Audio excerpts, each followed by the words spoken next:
নতুন দিনের সূচনা, নব সূচনা। সকালটা কিছুটা গুমোট, চারপাশ কেমন নিঝুমই আছে। ঠান্ডার প্রকোপ বাড়ছে। মোটা ব্ল্যাঙ্কেট চাপিয়ে মরার মতো ঘুমাচ্ছে শিফা।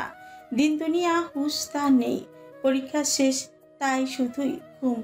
এটাই একমাত্র মোটিভ তার। ঘড়ির কাঁটা 10টা পেরিয়েছে। বাইরে থেকে শিফার মা রুমে প্রবেশ করলো তার অতি উদ্বিগ্নতার সহিত। মেয়ের আরামের ঘুম তার সহ্য হলো না। হাতের মুঠে তার ফল। শিফার গা থেকে ব্ল্যাঙ্কেটে সরিয়ে মেয়েকে ডাকতে লাগলো অশান্ত ভাব। শিফা প্রিয় মুখ কুচকে পড়ল। কি হলো, ঘুমাতে দাও না। তাড়াতাড়ি উঠ সিফা, তোকে আরিসদের বাড়ি যেতে হবে। শিফা ছট করে চোখ মেলে তাকালো। মায়ের দিকে গোল গোল দৃষ্টি ফেলে কিছু বোঝার চেষ্টা করলো। মেয়ের চোখের ভাষা বুঝে তিনি নিজেই বলতে লাগলেন, শিফা, কাল রাত থেকে নাকি ছেলেটার জ্বর। এদিকে বাড়িতে কেউ নেই। তোর শাশুড়ি ফোন করে আমায় অনুরোধ করলো যাতে তোকে পাঠাই। তোর শ্বশুর শাশুড়ি গিয়েছে কোনো আত্মীয়র বাড়ি, ফিরতে অনেক রাত হবে। রেডি হয়ে নে, তারা গাড়ি পাঠাবে বলেছে। ছট করে উঠে বসলো। আরিসের জ্বর? কাল রাতে যখন কথা বলেছিল আরিস তখন হাসি দিচ্ছিল। ছেলেটা সাথে সাথে নাকও টেনে কথা বলছিল। শিফা বিছানা থেকে নামে। তার শ্রীমন ছটফট করে ওঠে। ভারী শ্বাস ফেলে, চপল পায়, সোজা ওয়াশরুমে যায়। গোসল শেষে নেভি ব্লু কুর্তা প্লাজো পরে মাথায় ওড়না চাপিয়ে ব্যাগ নিয়ে বেরিয়ে আসে। মিস্টার শাহজাদ সাহেব মেয়ের দিকে তাকিয়ে বলে, ছেলেটা খেয়াল রেখো মা। স্বামীর অসুস্থ স্ত্রী সেবা নিকির কাজ। গাড়ি মনে হয় চলে এসেছে। শিফা মুচকি হেসে মাথা নাড়ল। শিফার মা একটা বক্সে তার বানানো পাটিসাপটা পিঠা দিল। শিফা সবাইকে সালাম দিয়ে গাড়িতে উঠে বসল। গাড়ি থামলো সোজা আরিসদের বাড়ির সামনে। শিফা মেইন ডোরের সামনে দাঁড়িয়ে কলিং বেল চাপতে সঙ্গে সঙ্গে দরজা খুলে গেল। একদম হাউস হেল্প খুললো দরজাটা। শিফা এই নিয়ে দ্বিতীয়বার এলো এইখানে। প্রথমবার পরিচয়হীন এলেও এখন তার একটা পরিচয় আছে। সে এই বাড়ির বউ, আরিশ শাহরিয়ারের স্ত্রী। শিফা বাড়িতে প্রবেশ করে সালাম জানিয়ে বক্সটি বয়স্ক হাউস হেল্পের হাতে দিয়ে বললাম, চাচিমা, খাবার বের করে রাখুন, না হলে খারাপ হয়ে যাবে। শিফা কিছুটা অশান্ত এবং লাজুক হয়ে পড়ল। আর উনি কিছু খেয়েছেন? মহিলাটি আশাহীন কঞ্চে পড়ল। ও, শিফা শুকনো মুখে সিঁড়ি বেয়ে উপরে উঠে গেল। সোজা গিয়ে দাঁড়ালো আরিশের রুমের সামনে। দরজা খুলে দেখতে অন্ধকার ছাড়া আর কিছুই পেল না। শিফা প্রবেশ করে দরজা বন্ধ করলো। আন্দাজে হেঁটে জানালার পর্দা সরিয়ে দিতে রুমটি হালকা আলোয় ছেয়ে গেল। শিফা হেঁটে বিছানার কাছে দাঁড়ালো। কমফোর্টার জড়িয়ে আরিশ গভীর নিঃশ্বাস ছাড়ছে। শিফা কপালে হাত ছোঁয়াতে বুঝলো জ্বরে পুড়ে যাচ্ছে ছেলেটার শরীর। শিফা দ্রুত পানি আর তাওয়াল এনে আরিশের কপাল, গলা, ঘাড় মুছে দিল, জলপুষ্টি দিল। ঘন্টাখানেক ছেলেটার এমন অবস্থায় শিফা শুইতে পারছে না। তার অন্তরে কেমন ছিনছিন ব্যথা হচ্ছে। সময় পেরো নিজের মতো করে ধীরে ধীরে আরিশ চোখ মিলে তাকালো। নিভু নিভু আখিদা শিফাকে দেখলো কিছু পর, অতঃপর নয়ন শিফার দিকে তীর রেখে বলল, বার্ড। শিফা যেন প্রাণ ফিরে পেল। সঙ্গে সঙ্গে আরিশের দুই গালে হাত রেখে বলল, হ্যাঁ আমি। আপনি আপনি ঠিক আছেন তো? চলুন আমরা ডাক্তারের কাছে যাই। আপনার প্রচুর জ্বর আরিশ। শিফার চোখের কোণে পানি জমলো। আরিশ ধীরে সুস্থে উঠে বসলো। শরীর থেকে কম্পিউটার সরিয়ে দিল। ঘাম হচ্ছে তার। এই সংকেত শরীরের তাপমাত্রা কমে আসার। আরিশ লম্বা শ্বাস টানে। শিফার মাথায় হাত রেখে বলে, আমি ঠিক আছে বার্ড, এখন তো আরও ভালো হয়ে গেছে। It's just a normal viral fever. রাতে ওষুধ খেয়েছিলাম, কিন্তু এতটা জ্বর বাড়বে বুঝে উঠতে পারিনি। তুমি কখন এলে? 2 ঘন্টা আগে। আমি জানতেই পারলাম না। প্রচুর জ্বর ছিল আপনার, তাই বুঝতে পারেননি। আরিশ মাথা নাড়ল। মা আসতে বলছে তোমায়। জি, এখন আপনি উঠে গোসল করে নিন, ভালো লাগবে। কি খাবেন দুপুরে? ঘামের চোটে আরিশ নিজের টি শার্ট খুলে দেয়। একটু এখন ভালো লাগছে। শিফা কিছুটা অপ্রস্তুত হয়। আরিশ বিছানা থেকে নেমে দাঁড়ালো। ঝাল ঝাল খেতে খেতে ইচ্ছে করছে বার্ড। গরম গরম ভাত আর মাছ ভর্তা খাবেন? মাছ ভর্তা? অনেক টেস্টি হয়, খাবেন? শুনে তো খেতে ইচ্ছে করছে। আচ্ছা, আপনি গোসলে যান, আমি আসছি। আরিশ নিজেরও গোসল করতে ইচ্ছে করছে। এই চটচটে শরীর আর থাকা যাচ্ছে না। শিফা চলে যায় নিচে। সোজা কিচেনে গিয়ে হাউস হেল্প মহিলাটাকে বলল, চাচিমা ফ্রিজে মাছ আছে? আচ্ছা 2 পিস মাছ বের করে ভেজে দিন। আর ভাত হয়েছে? আপনি মাছ ভেজে দিন শুধু, আর পারলে কাঁটা ছাড়িয়ে রাখেন। শিফা আবার উপরে যায়। ওয়াশরুম থেকে পানির আওয়াজ আসছে। শিফা দ্রুত অগোছালো বিছানাটা রুম পরিপাটি করে, ঝাড়ু লাগায় রুমে। আরিশের জন্য টি শার্ট আর ট্রাউজার বের করে রাখে। এরই মধ্যে আরিশ ডেকে ওঠে। শিফা আছে রুমে? হ্যাঁ। টাওয়াল আর ট্রাউজারটা দাও তো। শিফা দুটো নিয়ে আরিশের হাতে দেয়।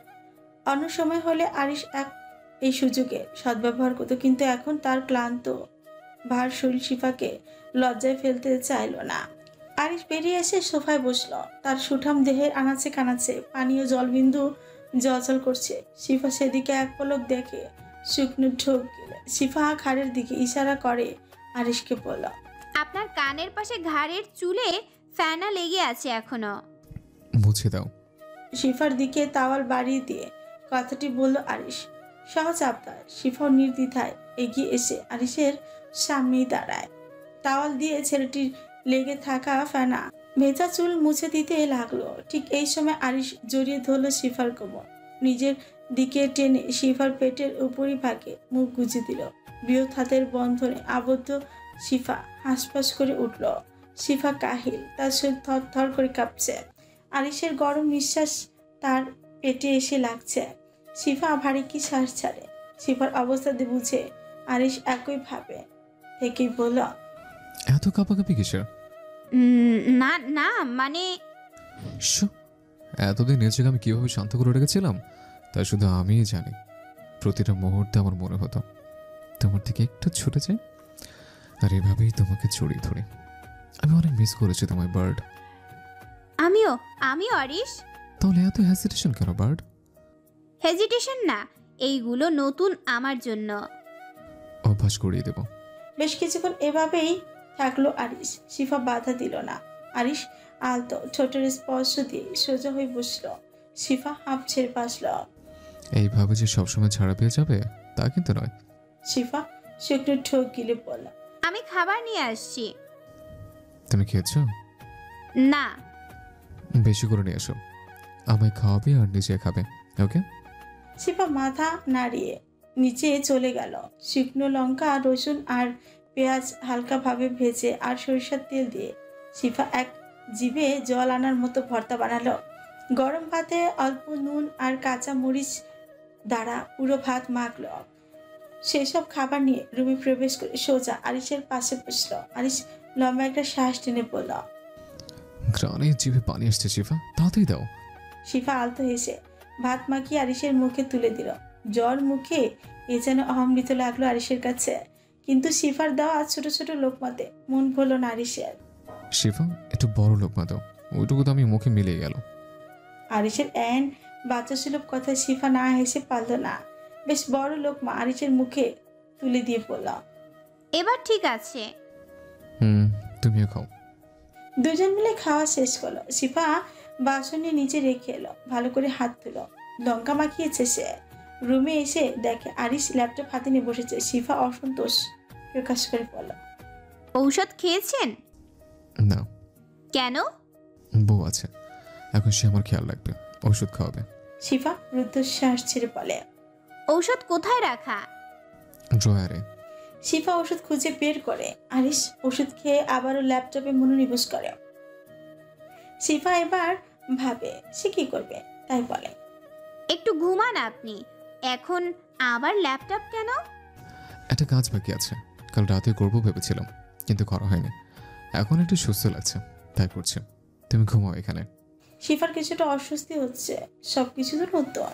শিফা কিছুক্ষণ ব্যালকনিতে সময় কাটালো। ফোন দেখলো কিছুক্ষণ। চলে যাওয়ার কথাও বলতে পারছে না, যদি আবার জ্বর আসে। আরিশ আর চোখে শিফার অস্বস্তিপূর্ণ আচরণগুলো লক্ষ্য করছে।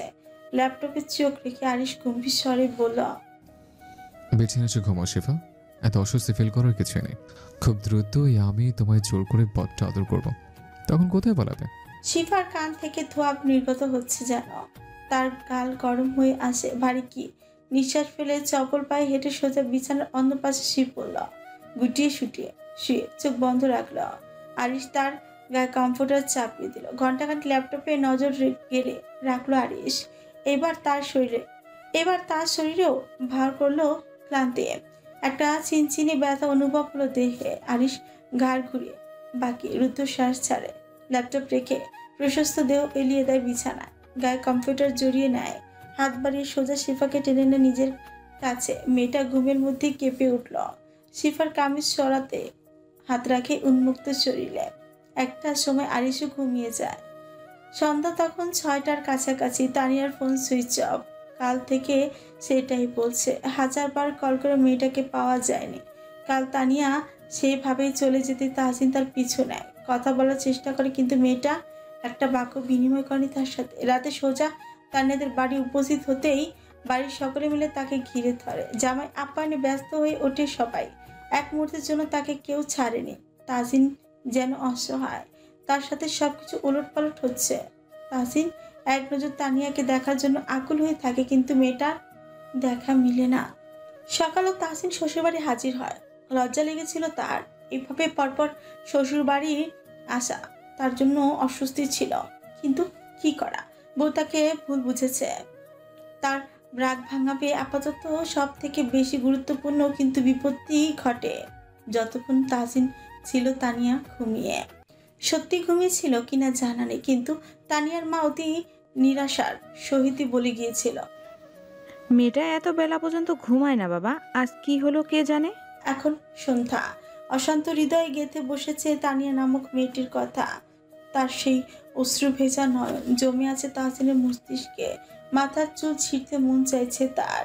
চোখ বন্ধ করে ভারী শ্বাস টানছে। বক্ষদেশে দামামা বাজছে। ঝড় হাওয়া বইছে। তাহসিন শুকনো ঢোক গিলে সোজা তানিয়ার আব্বুকে কল করে। রিসিভ হতে তাহসিন বিনয়ের সহিত সালাম জানায়, বলে, আসলে আব্বু, তানিয়ার ফোন সুইচ অফ বলছে। আপনি প্লিজ ওকে বলবেন আমায় কল করতে। সে কি তুমি জানো না তানিয়া আজ দুপুরে নিজের মামা বাড়ি গিয়েছে হাটবেরিয়া। ওর মামা এখানে কোনো কাজে এসেছিল আর তানিয়া তার সঙ্গেই চলে গেছে। তোমাকে জানায়নি, কিন্তু মেয়েটার ফোন সুইচ অফ কেন? তানিয়ার বাবার কণ্ঠে চিন্তা স্পষ্ট। এদিকে তানিয়া যাওয়ার কথা শুনে তাহসিন কিছুটা স্তব্ধ হয়ে গেল। বুকে তার চিনচিন ব্যথা হলো। সবকিছু এলোমেলো লাগছে তার। অতিরিক্ত চাপ অনুভব হলো অন্তরে। মেয়েটাকে সে কিরূপ আঘাত করেছে তা ভাবনায় আসতে তাহসিন মুচড়ে উঠে। এত ঝড় ঝাপটার পর মেয়েটাকে নিজের করে পেয়ে এহেন অবহেলা করলো তাহসিন। আর ভাবতে পারলো না ছেলেটা। কাপা কঞ্চি বলে, আপনি টেনশন করবেন না আব্বু, মামা বাড়ির অ্যাড্রেসটা দেবেন আমাকে। হ্যাঁ অবশ্যই। পুরো অ্যাড্রেস নোট করে আর একটু বিলম্ব করলো না তাহসিন। গাড়িতে ফুল ট্যাঙ্ক পেট্রোল ভরিয়ে চলল নিজের প্রেয়সীর পানে। তাকে এখন অনেকটা পথ যেতে হবে। ঠান্ডা আবহাওয়া গরম বুকের উপর উমপে শিফা আরো ঠেসে এলো। কিছুক্ষণ পর আস্তে ধীরে চোখ মেলে তাকালো শিফা। পুরো রুমে আঁধার হয়ে আছে। শিফা নিজের অবস্থান বুঝতে পারলে কাটা দিয়ে উঠে তার বদর আরক্ত হলো গাল। আরিশের হাত তার কামিজ ছাড়িয়ে শিফা লম্বা শ্বাস টানে। আরিশের কপালে হাত রেখে দেখে না, জ্বর নেই সেরকম। শিফা স্বস্তি শ্বাস ছাড়ে। ধীরে ধীরে উঠে যায় সে। রুমের বাতি জ্বালিয়ে ওয়াশরুমে ঢুকে ফ্রেশ হয়ে বেরিয়ে আসে। নিচে গিয়ে দেখে কেউ নেই। এত বড় বাড়িতে হঠাৎ শিফার কাছে ছমছম করে ওঠে। হাউস হেল্পিংটি চলে গেছে সম্ভবত। আকাশের অবস্থাও ভালো না। শিফা ভয় দৌড়ে উপরে আসে। একদম আরিশের গা ঘেঁষে বসে। মেয়েটার ভীষণ ভয়। আরিশ চোখ খুলে শিফার থমথমে অবস্থাটা দেখে উঠে বসে। চোখ ছোট ছোট করে বলে, কি হলো বার্ড, এরকম হাঁপাচ্ছ কেন? শিফা চমকে উঠল। জিভ দিয়ে ঠোঁট ভিজিয়ে বলে, বাড়িতে কেউ নেই। আমি নেই? নিচে কেউ নেই। ভয় পেয়েছ? আমার ভিতর ডিম রে। আচ্ছা ফ্রেশ হয়ে আসি, একসাথে নিচে যাব, ঠিক আছে? শিফা মাথা নাড়ায়। অতঃপর আরিশ ফ্রেশ হয়ে নিলে দুজনেই নিচে যায়। কিচেনে প্লেটে ঢাকনা চাপা দেওয়া পত্র দেখে আরিশ ফিকুচকে ঢাকনা সরাতেই চোখে পড়ে পাটিসাপটা পিঠা। শিফাকে জিজ্ঞেস করে, পাটিসাপটা পিঠা কে বানানো? আসার সময় মা পাঠিয়েছিল। আরিশ খেতে আরম্ভ করে। সুস্বাদু পিঠা খেয়ে চাঙ্গা হয় মন। সময় পেরোয়। শিফা চা করে। দুজনে ড্রয়িং রুমে সোফাতে বসে চা খায়। শিফা কিছুটা আমতা আমতা করে বলল, আমি কখন বাড়ি যাব? আরিশ যেন এই কথারই ভয় ছিল। শিফার কথা শুনে সে নাক টানে, জানলার বাইরে তাকিয়ে বলে, মনে হয় মা বাবা আসবে না আজ রাতে। জ্বর আসলে? শিফার মুখটা ছোট হয়ে যায়। কি করবে ভেবে পেল। এদিকে আরিশের একটু ইচ্ছে নেই মেয়েটাকে যেতে দেওয়ার, একদম বেঁধে রাখতে মন চাইছে তার। জ্বরের কথা শুনে শিফারও মন চাইছে না যেতে। এইসব ভাবনার চিন্তার মাঝে কল আসে শিফার ফোনে। আরিশের মা কল করেছেন। শিফা রিসিভ করে বিনয়ের সহিত সালাম দেয়। ওই পাশ থেকে মিসেস শাহরিয়ার বলে, তুমি আছো তো আরিশের সাথে? জি মা। আর একটু কষ্ট করে তুমি থেকে যাও আজ। ওয়েদার ভালো নয়, না হলে আমরা আজ রাতেই ফিরে আসতাম। ছেলেটার জ্বর, সেই নিয়েও চিন্তায় আমরা। আমি থাকবো মা, আপনারা চিন্তা করবেন না। ওর একটু খেয়াল রেখো কেমন? জি আচ্ছা। শিফার কথা ধরন বুঝে আরিশ অগোচরে হাসল। মেয়েটাকে আজ নিজের কাছে পাবে ভেবেই শান্তি লাগছে। বাহিরের পরিবেশ অশান্ত, তীব্র হাওয়া চলছে। ঠান্ডা প্রকোপ বাড়ছে তর তর করে। রাত ভালোই তখন। ফাঁকা বাড়িতে দুই হালাল প্রেমিক যুগল একত্রে ডিনার করছে। মাঝে মাঝে আরিশ কথা বলছে আর শিফা উত্তর দিচ্ছে। এবার আরিশ শিফাকে খাইয়ে দিচ্ছে। মেয়েটাও বাচ্চাদের মতো চুপচাপ খাচ্ছে। জানালার দরজা বন্ধ সব। আরিশের শরীর দুর্বল, তাই তার একটুতেই ঠান্ডা লাগছে। খাওয়ার এক পর্যায়ে আরিশ বলে ওঠে, তোমাদের ফ্রেন্ড সার্কেলের মধ্যে সব থেকে বেশি দুষ্ট নাকি তুমি? সত্যি কি তাই? শিফা খাবার গিলে পানি পান করে। গোল গোল চোখে আরিশের দিকে তাকিয়ে বলল, একটু। কি দুষ্টুমি করো আমি জানতে চাই। শিফা কিছুটা ভেবে বলল, বেল বাজিয়ে পালিয়ে আসা, মারপিট করা, বিরক্ত করা, বেফাস কথা বলা, এইরকম দুষ্টুমি করতাম, কিন্তু এখন আমি ভালো হয়ে গিয়েছি, আর কোনো বদমাশি করি না। আরিশ মুচকি হেসে বলল, তাই? জি, আপনি করতেন দুষ্টুমি? করবো একটু পর। কি মানে? মানে মানে হলো আমি দুষ্টুমি সেরকম করতাম না, শান্ত বাচ্চা ছিলাম ছোট থেকে। ও শিফা, তোমার দেনমোহর আমি শোধ করে দিয়েছি, নিশ্চয় দেখেছ? জি। আরিশ কিছুক্ষণ ভেবে ক্ষীণ হাসে। শিফা ছোটের কোণে লেগে থাকা খাবার মুছে দেয়, অতঃপর প্লেট কিচেনে রেখে হাত ধুয়ে আসে। বাইরে এতক্ষণ বর্ষণ শুরু হয়েছে, প্রবল ঠান্ডা পড়বে এইবার। এই বৃষ্টি তার সংকেত। খাওয়া দাওয়ায় শেষে দুইজনই রুমে প্রবেশ করে। আরিশ সামান্য ফ্রেশ হয়ে বিছানায় বসে। শিফা ওয়াশরুমে ঢুকে দরজা আটকায়। তার দম বন্ধ হয়ে আসবে যেন। আরিশ আর সে সারা রাত একই বিছানায়। কথাটি ভেবেই রক্ত হিম হয়ে যাচ্ছে মেয়েটার। জড়তায় তার শরীর কাঁপছে। একটা মেয়ের জন্য এই সময়টি অনেক মুশকিল একটা সময়, যেখানে সে বিয়ের পর জীবনে এর প্রথমবার কোনো পুরুষের পাশে ঘুমায়। শিফা চোখে মুখে পানি দিল। বেশ সময় নিয়ে শিফা গুটি গুটি পায়ে বেরিয়ে আসে। সোজা ড্রেসিং টেবিলের সামনে দাঁড়িয়ে চুল বাঁধে। শিফা কামিজ পরে ঘুমাতে পারে না। রাজুর সাথে ওভারসাইজ টি শার্ট পরে সে ঘুমানোর সময় এই বিষয়টি আরিশ জানে, তাই আগে থেকে নিজের ছোট্ট একটা টি শার্ট বের করে রেখেছিল। শিফার হাতে সেটা দিয়ে বলল, চেঞ্জ করে আসো, কামিজ পরে ঘুমাতে পারবে না তুমি। অসুবিধা নেই, আমি পারবো। এই একদিন পারলে, আর বাকি দিনগুলো? শিফা, তুমি যদি ভেবে থাকো আমি তোমায় বছরের 300 দিন তোমার বাবার বাড়ি থাকতে দেব, তা কিন্তু নয়। এটা তোমার বাড়ি, আমার বাড়ি। এই রুম তোমার, আমিও তোমার। কতদিন চলবে হেজিটেশন, সংকোচ? এখানে থাকার কথা শুনে তখন থেকে তোমার মুখটা কেমন উদাস হয়ে আছে। আমার সাথে থাকতে এত অস্বস্তি তোমার? তাহলে চলো, তুমি এক্ষুনি বাড়ি পৌঁছে দিচ্ছে। বলে আরিশ শিফার হাতের কবজি টেনে ধরে দরজার কাছে যেতে নেয় এবং ঠিক সঙ্গে সঙ্গে শিফা বাধা দিল। আনচান চিন্তাকুল হয়ে বলল উঠে, আপনি আমায় ভুল বুঝছেন আরিশ। আসলে আমার শুধুই একটু অস্বস্তি হচ্ছিল। এ সমস্ত কিছু একদম অন্যরকম। আসলে আমি নিজেকেই সামলে উঠতে পারছিলাম না। আপনার সাথে থাকবো, সারা জীবন কাটাতে চাই আপনার সাথে। আমার আচরণে যদি আপনি রাগ করেন তাহলে আমি দুঃখিত। আপনি প্লিজ রাগ করবেন না। শিফার কথায় আরিশ তার দিকে না ফিরে বাঁকা হাসল। মাঝে মাঝে এইরকম গভীর ট্রিটমেন্ট প্রয়োজন। আরিশ ঘুরে শিফার দিকে তাকিয়ে বলে, আমি কে তোমার? হাজবেন্ড। হাজব্যান্ড রাগ করলে তাকে কিভাবে মানাতে হয় তুমি জানো?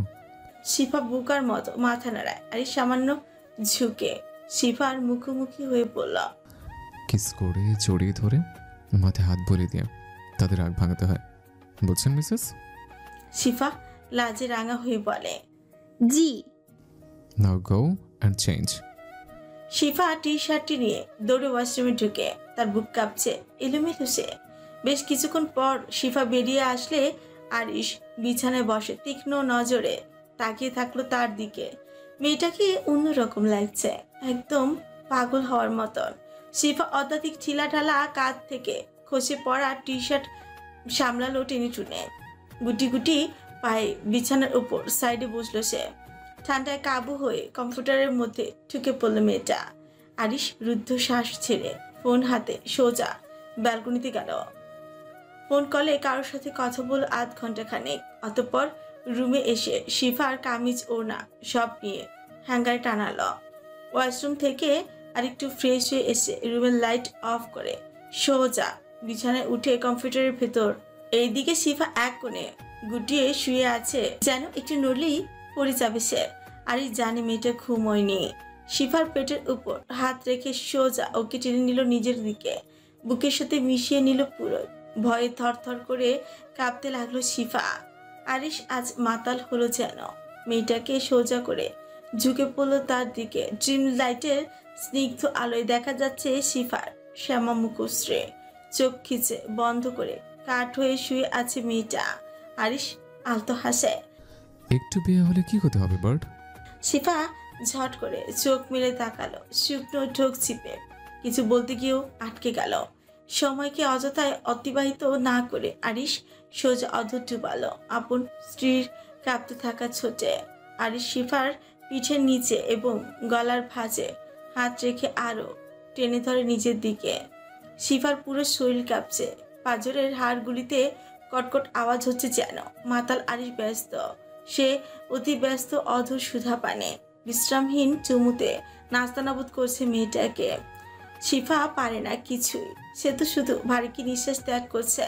মিনিট খানিক পর যখন ছুটলো, দুজনই হাঁপিয়ে শ্বাস নিতে ভুলল না কেউই।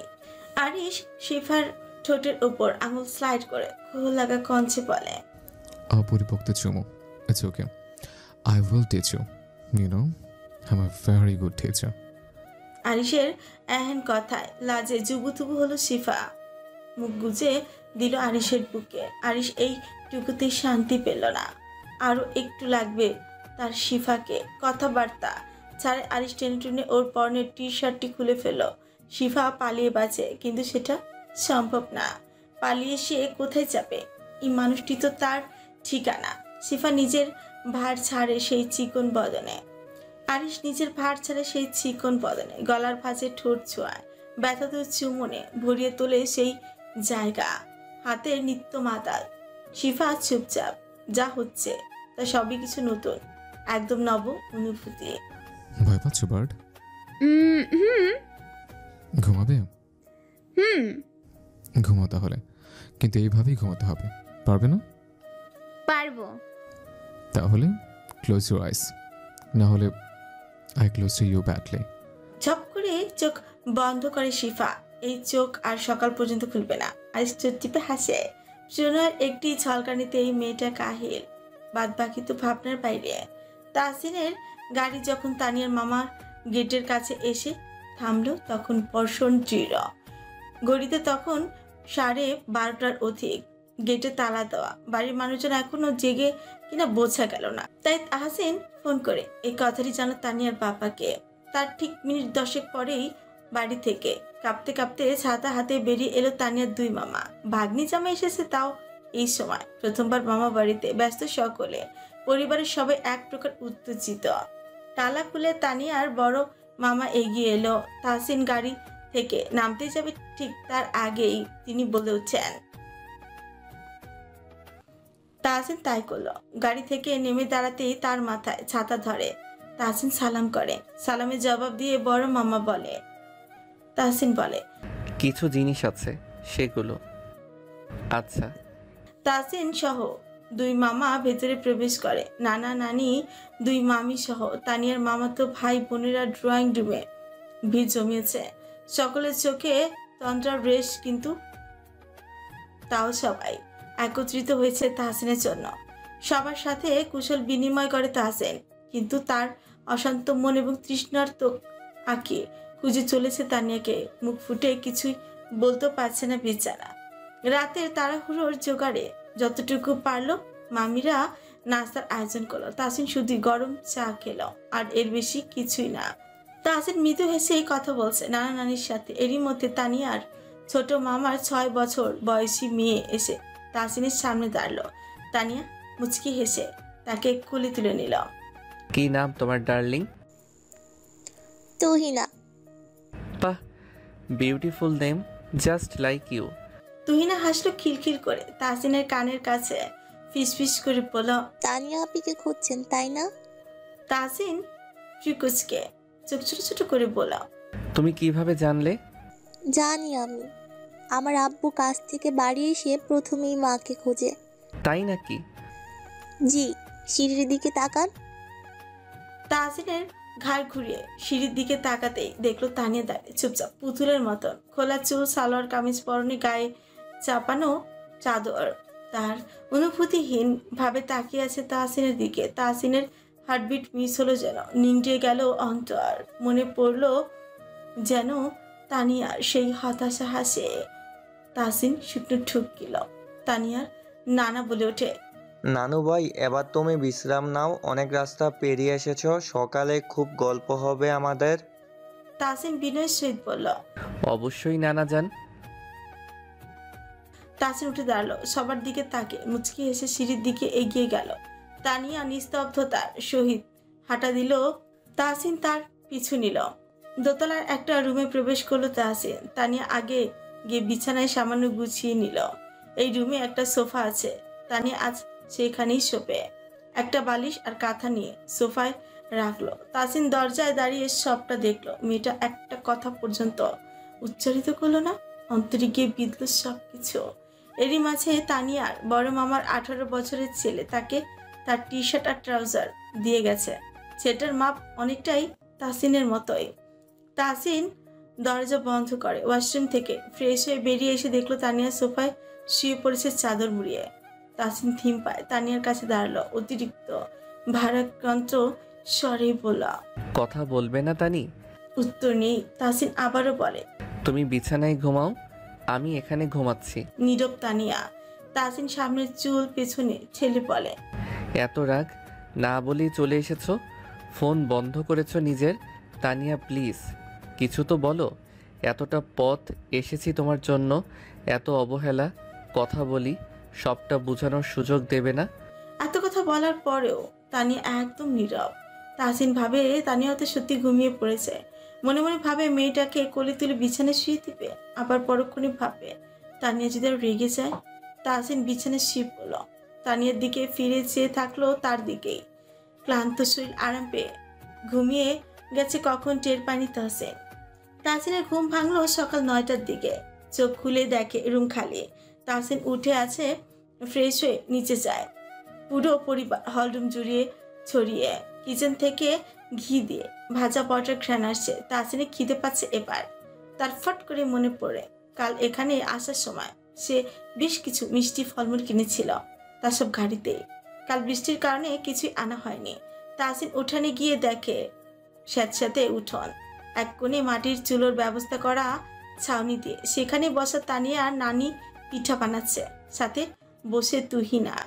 তারা যেই না তাহসিনকে দেখে অমনি মৃদু হেসে বলে, ঘুম কেমন হয়েছে নাজ্জামাই? জি ভালো হয়েছে। আপনি কি করছেন নানি যান? পিঠা বানাই, তুমি খাও তো? জি খাই। তা খেয়ে বলো কেমন হয়েছে। একটা চিতই পিঠের সাথে খাঁটি গুড়ের বাটি দেয় তাহসিনকে। ছেলেটা একেবারে খেয়ে ফেলে।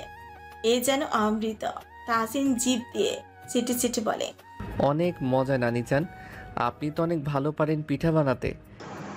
আরও খাও নাজ্জামাই, তোমার নানা জানো অনেক পছন্দ করে আমার হাতের রান্না। এখন বুড়ি হয়ে গেছি তো, তাই করতে পারি না তেমন। তাহসিন কথা বলতে বলতে আরো একটা পিঠা খায়। অতঃপর গাড়ির দরজা খুলে 3 ব্যাগ ভর্তি জিনিস বের করে। তাকে সাহায্য করে বড় মামার ছেলে নবীর। এত এত খাবার দাবার দেখে সবার চোখ কপালে। নাস্তার টেবিলের আয়োজন বিশাল, নানা পদের পিঠা নাস্তা দিয়ে সাজানো। তাহসিনকে এক প্রকার টর্চার করেই খাওয়ানো হচ্ছে। তানিয়া মামিদের সাথে হেল্প করছে। তানিয়া মা, তুমিও বসে যাও তাহসিনের পাশে। আমি পরে খাচ্ছি বড় মা। না না, এক্ষুনি বসো। তানিয়া বসে পরে তাহসিনের পাশে চুপচাপ নিজের মতো খেতে থাকে। মেয়েটা সবার সাথে হাসি মুখে কথা বলে। তাহসিন তানিয়ার দিকে তাকাচ্ছে, কিন্তু মেয়েটা ভুলেও তার দিকে তাকাচ্ছে না। খাওয়া দাওয়ার পর্ব চুকিয়ে তাহসিনকে সোজা নিজের সাথে বসায় তানিয়ার নানা।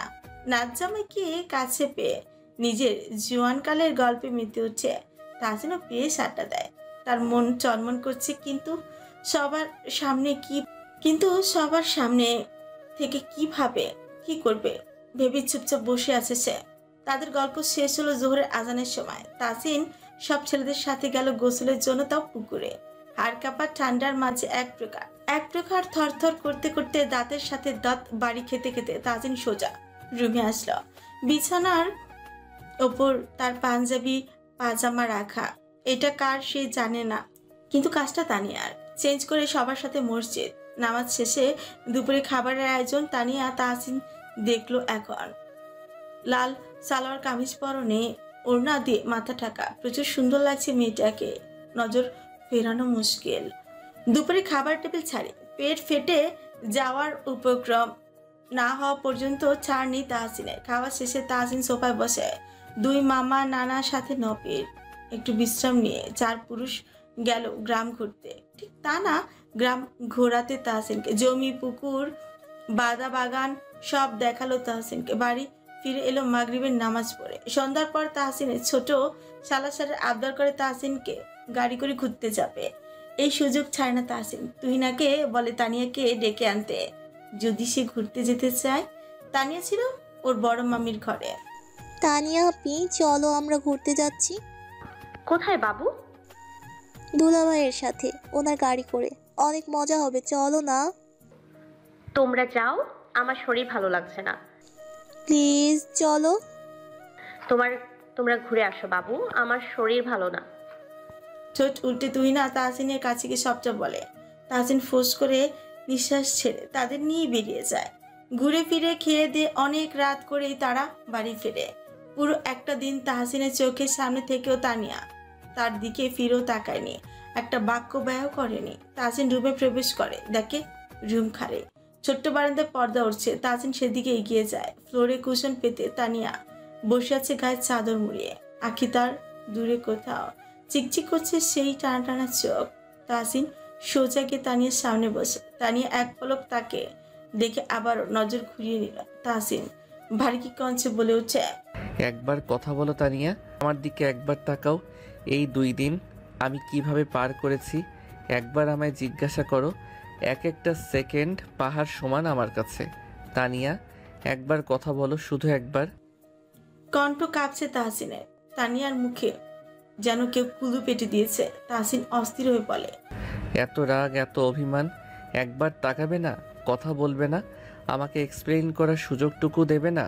কাল থেকে কথা বলার চেষ্টা করছি, এত ইগো তোমার? কি করেছি আমি এমন? হ্যাঁ, কথাগুলোতে রাগের আভাস তার। অধৈর্য ছেলে হয়তো অস্থির হয়ে পড়েছে। তাহসিন নিজের চুল খামচে ধরে, সবকিছু অসহ্য লাগছে। আমি আমার হাজব্যান্ডকে নিরিবিলি পরিবেশে একাকিত্বভাবে এক মেয়ের সাথে অতি কাছাকাছি অবস্থায় হাত ধরে বসে থাকতে দেখেছি। তানিয়া কথাগুলো অতি শান্তভাবে বলে। তাকালো তাহসিনের দিকে। এই চাহনি তাহসিনের অন্তর চিরে রেখে দিবে। এই লাল লাল চোখ জোড়া তাহসিনকে নাড়িয়ে তুলছে ভেতর থেকে। তানিয়ার কথা শুনে বারংবার ঠোক চিপে তানিয়ার দিকে আরো এগিয়ে এসে বোঝানোর ভঙ্গিতেই বলে, তুমি ঠিক দেখেছো, কিন্তু বিশ্বাস করো ওরকম কিছু না যেরকম তুমি ভাবছো। আমার কথা শোনো। সেদিন ইয়াজ আমার হাত ধরেছিল, তারও কোনো বাজে ইন্টেনশন ছিল না, কিন্তু তাও আপনি তাকে মেরেছেন, সিন ক্রিয়েট করেছিলেন। এখন আমি কি করব বলে দেবেন?